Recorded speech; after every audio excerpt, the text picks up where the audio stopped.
Okay. So with the frozen shoulder, the muscles around your shoulders are getting locked up, right?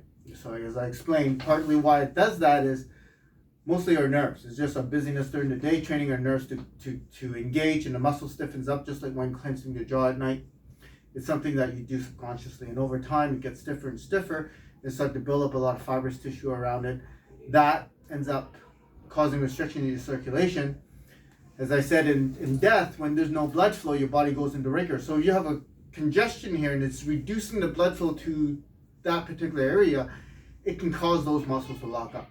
If it locks up, cause more restriction, less blood flow, it just gets stiffer and stiffer. And when it's like holding a fist over a long period of time, you're just going to ache. Mm-hmm. But if you're able to move the fist, you're moving the muscles, the pumping action will facilitate the blood flow. When it's static, there's no blood flow. Eventually, it's going to ache and burn. That's what's happening in the shoulder because of all the tension. When there's pain, you end up tightening even more. So the key to change that process is to learning to relax, and that's why I feel meditation is so important. One thing you can do is walk your hand up the wall to help you stretch, and you can turn over this way. You can rest your arm up on the wall like this and slowly, gently leaning into it. And it's very important to keep it gentle because if you go too far, you stimulate your stretch reflexes or cause pain, your body's going to resist and tighten up. Mm-hmm. Anytime you create tension and resistance, you create more congestion. So it's very important not to resist.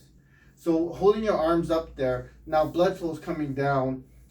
Eventually your arm's not gonna feel very good. It's gonna start to get numb and tingly, cold and heavy. So once you feel like you're not gonna be able to relax to that anymore, you just gotta bring it down, let it rest. Once you feel better, you do it again. Okay. Once it gets slow, you bring it down. It's just constant repeating. And the repetition is gonna slowly condition your body to slowly accept that and slowly accept the change. It starts creating habits. Habits needs to be slowly repeated over a period of time. Another way you can do that is pillowing up enough so that you have pillows to support your arm in this position. And you can just, start with sleeping like this for the first half an hour of going to bed, just trying to get this arm to learn to let go, and as it loosens up, you can set it lower and lower. If it's sore here, put more pillows to support it.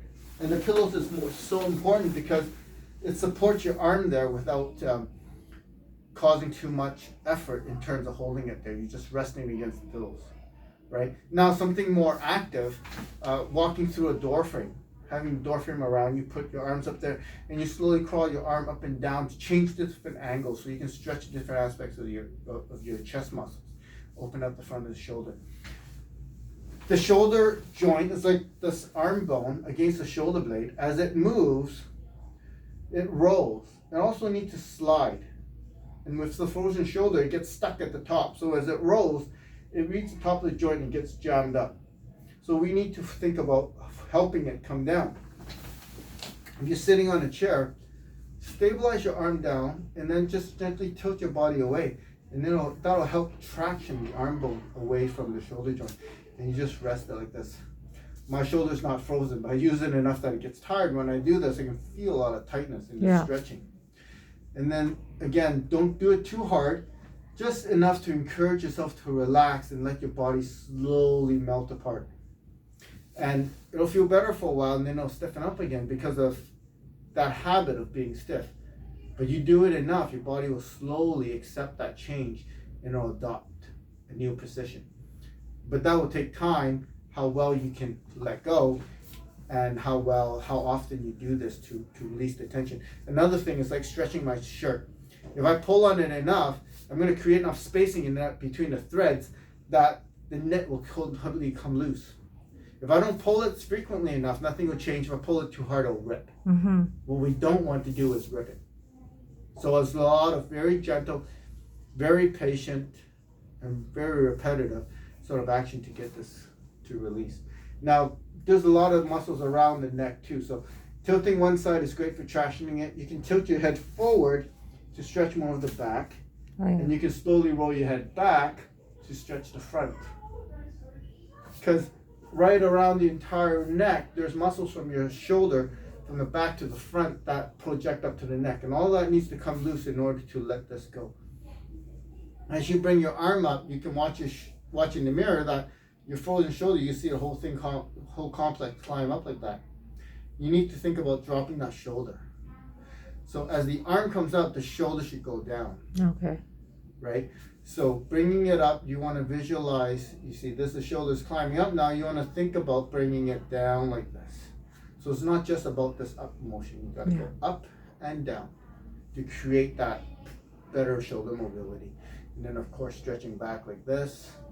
Having a towel, throw it over your shoulder like this, and on the other side, you use it to help encourage that arm to come back up. Conversely, going the other way, now you can, where's my towel now?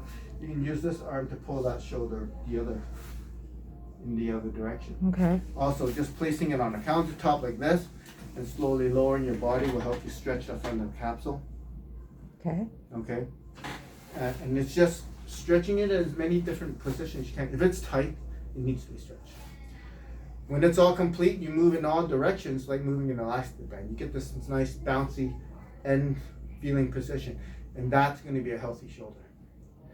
Any position that feels like it's jammed tight or it goes into spasms, it's too much congestion there, something's restricted. You need to slowly work that out. Okay. Okay, so work on that regularly, as frequently as possible, but not too hard, and see how that goes for you. And when you come here, just having facilitation to mobilize it and see where it's going and having deeper work on specific spots. Okay? Perfect. Thank you. Any questions? No.